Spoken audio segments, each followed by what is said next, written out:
Neville is up to, knowing that that's going to be something you have to do. Yeah, that's a surreal thing, really, to know that what you're going to be doing in the future hasn't been written yet, but also will be released to the world at the same time it's released to you. Right. And it will be, you know, it's fine that things aren't written because you'll do series where you don't know what's going to happen in the next series. But usually, when you finally get the script, it's a few months or weeks, right. days even before you start filming. Right. To have sort of book 7 come out when we just finished film 5 and know that it was going to be like 3 years before we got around to it was a very strange kind of thing. And also knowing, like I said, that you were reading alongside the rest of the world. Right. It's a very unusual thing.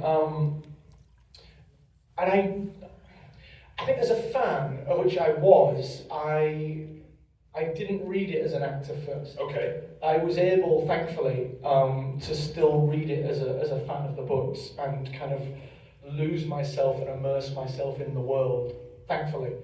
And then once you sort of turned the final page, you'd sort of go, huh.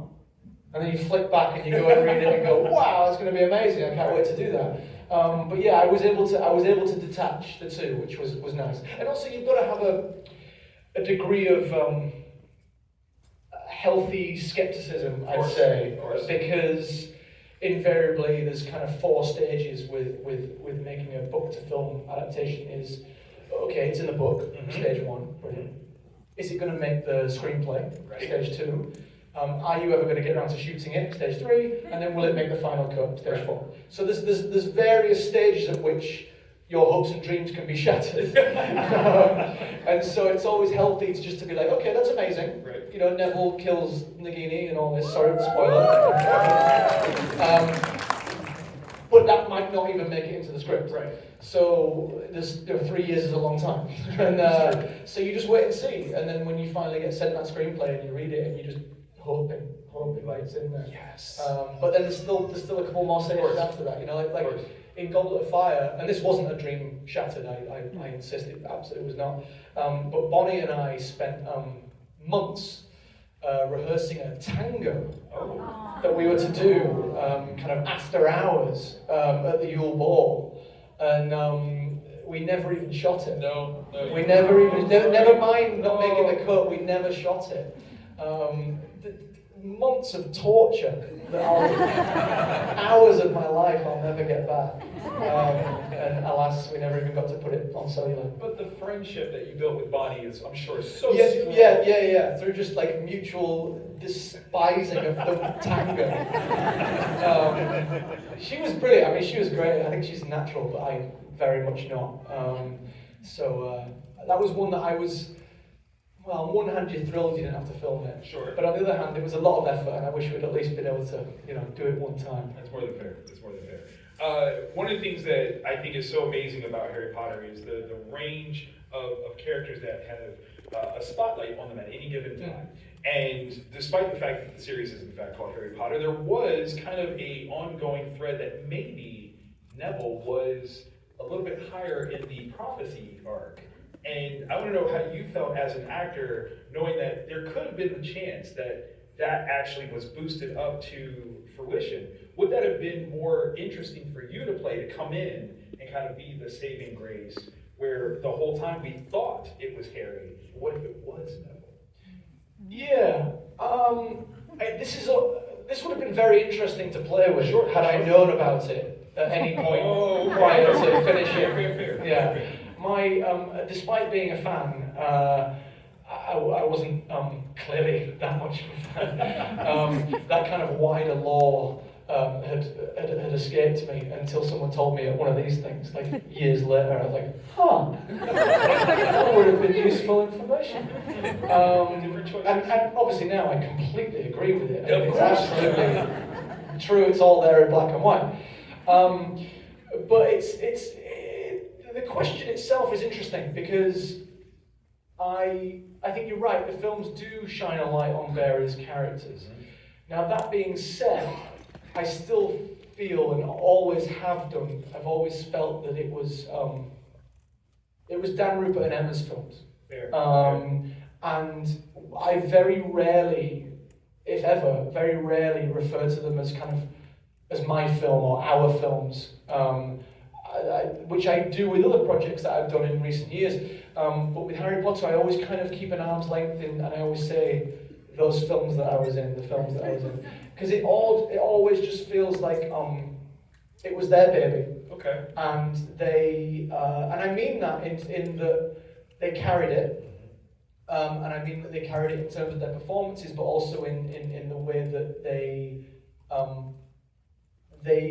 took the burden of the limelight as well.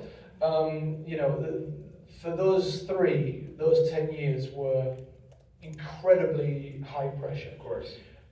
They couldn't put a foot wrong. You know, the paparazzi were everywhere. Everyone wanted a piece of them. Not everyone, certain sections of the British media, of which we're all, I'm sure, very aware, were desperate to be the first ones to catch them, you know, in something, right. To see them fail at some point. And in your formative years, when we should all be allowed to make mistakes, that is incredibly difficult. So true.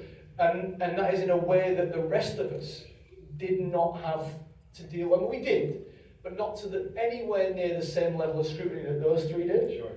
And that is why, not because of screen time or anything, it's because that level of pressure and responsibility that was on their shoulders, I think they deserve to be acknowledged that it's their films. And they led those films.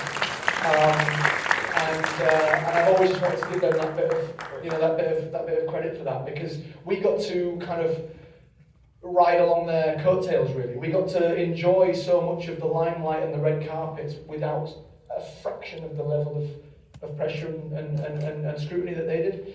And they handled it with aplomb as well, by the way, you know, really wonderful people, the three of them.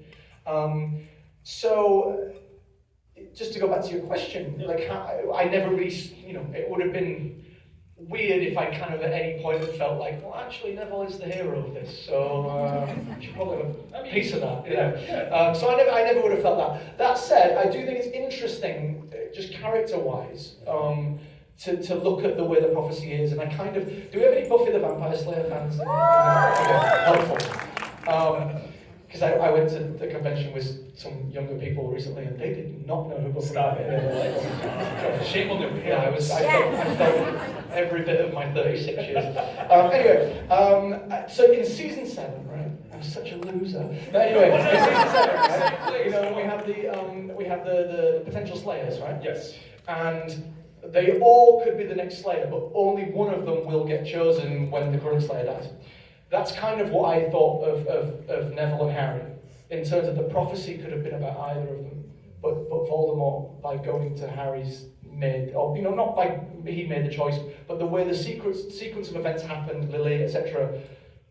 Voldemort going to Harry's house made Harry the chosen one, but Neville was always a potential. He could have done it. Yeah. Had it gone the other way, it would have been a completely different story, a different adventure. We would have probably got it done quicker. That's part of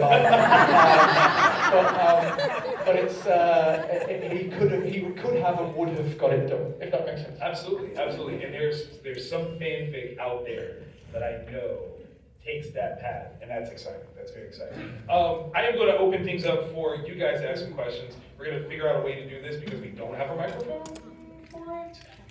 But my last one to you, Matthew, is obviously Horcruxes are an interesting sort of concept for ways to delineate, split up your soul to keep yourself alive longer. If there were, we'll say 7 things that you would choose. That's so many. All right, I was trying to give you some room here. I don't know how many family members you want to designate or anything. That's how I would do it. But okay, we'll do 3. We'll do 3 Horcruxes. What would you... Can you give me a brief rundown? It's been some years. That's fair. Okay. A brief rundown on the criteria of, is it something that is meaningful to you? Is it something that you can hide easily?